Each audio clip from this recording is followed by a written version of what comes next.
نحمده ونصلي على رسوله الكريم اما بعد فاعوذ بالله من الشیطان الرجیم بسم اللہ الرحمن الرحیم۔ اور یہ تو کوئی اور ہی مخلوق ہے، اور پھر وہاں تو بے شمار لوگ ارد گرد ہوتے تھے، یہاں تو میں بالکل تنہا ہوں۔ وہاں تو غلط جواب بھی دے دیتی تو زیادہ سے زیادہ چالان ہو جاتا، ٹکٹ مل جاتا، اور یہاں یہ میرے ساتھ کیا کریں گے اگر جواب غلط ہو گیا؟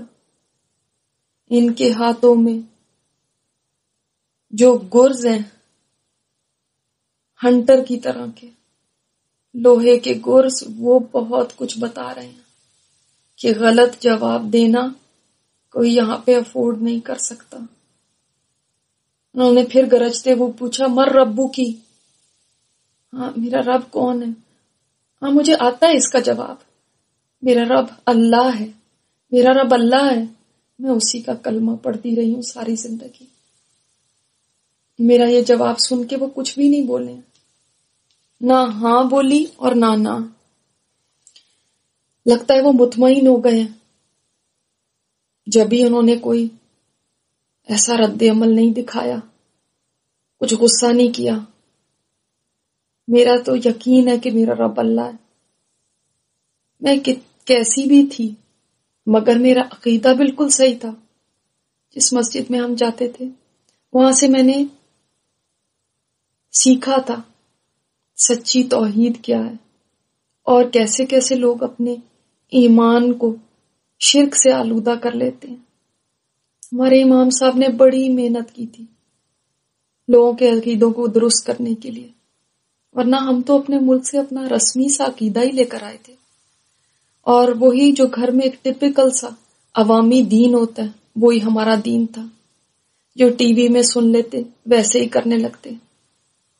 امی بھی کوئی خاص نالج نہیں رکھتی تھی، مگر یہاں آ کے جب مسجد جانے لگے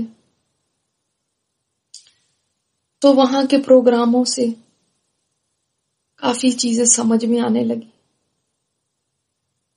اور وہ تمام عقیدے کی خرابیاں جو جہالت کی وجہ سے تھیں وہ ایک ایک کر کے نکلنے لگی۔ فلاں داتا ہے، فلاں مشکل کشا ہے، فلاں قبر پہ جا کے مانگو، سب ملتا ہے۔ یہ سب آلودگیاں کم از کم میرے خاندان سے ختم ہو گئی تھی۔ میں بچوں سے بھی ہمیشہ یہی کہتی تھی، بیٹا بس اللہ سے مانگو اور کسی سے نہیں مانگنا، بس اس کے نام کی نماز پڑھو، اس کے نام کا روزہ رکھو، اس کے نام کا صدقہ خیرات کرو۔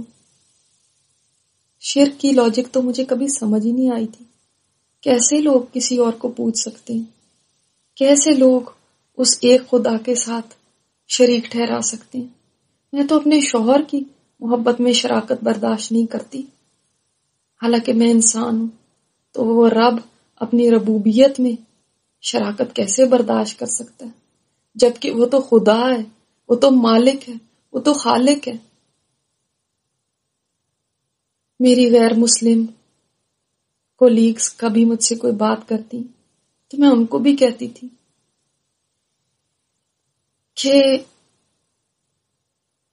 جتنا مجھے رزق ملنا ہے، جو میری قسمت میں ہے، وہ میرے گاڈ کے ہاتھ میں ہے۔ بس میں اس سے پرے کروں گی تو میرے سارے پرابلم سالو ہو جائیں گے۔ اور وہ بھی سن کے حیران ہوتی اور کہتی تھی، you have so much blue. میں فخر سے کہتی تھی، آف کورس آئی ڈو۔ آج میں شکر ادا کر رہی ہوں کہ خدا کی ماننے والی ہوں، اور اس پر مجھے فخر ہے۔ مرتے وقت بھی دل ہی دل میں کلمہ پڑھ رہی تھی۔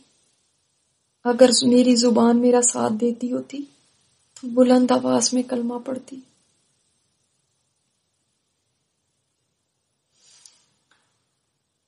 اب میری حالت کچھ سنبھلنے لگی، ایسے لگ رہا ہے اس رب نے مجھے تھام لیا جس کا کلمہ میں پڑھتی تھی۔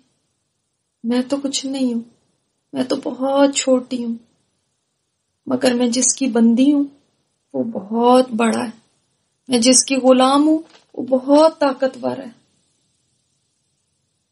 ان دونوں نے پھر اکھڑے ہوئے لہجے میں مجھ سے پوچھا، من نبیو کی، تیرا نبی کون ہے؟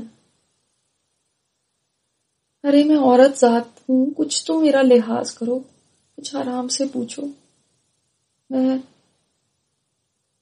بول کے تو نہیں یہ کہہ سکتی تھی، مگر دل ہی دل میں سوچ رہی ہوں کہ یہ میری حالت کا نہیں سوچ رہے کہ مجھ پہ کیا گزر رہی ہے،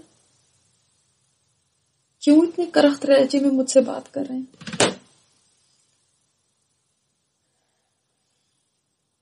ان کے اگلے سوال نے پھر میرا سارا کانفیڈنس ختم کر دیا، میرا سارا وجود سہم گیا۔ ان کے آگے بولنے کی کس کو جرأت ہو سکتی ہے؟ یہ کیا مخلوق ہیں، یہ ہولناک چہروں والے کیا چیز ہیں، کوئی تصور میں بھی نہیں لا سکتا۔ یہ کسی بھی انتہائی ڈراؤنی فلم کے کسی کیریکٹر سے زیادہ ڈراؤنے ہیں۔ گھبراہٹ کی وجہ سے اچھے بھلے آتے ہوئے سوال کے جواب بھی بھول گئے۔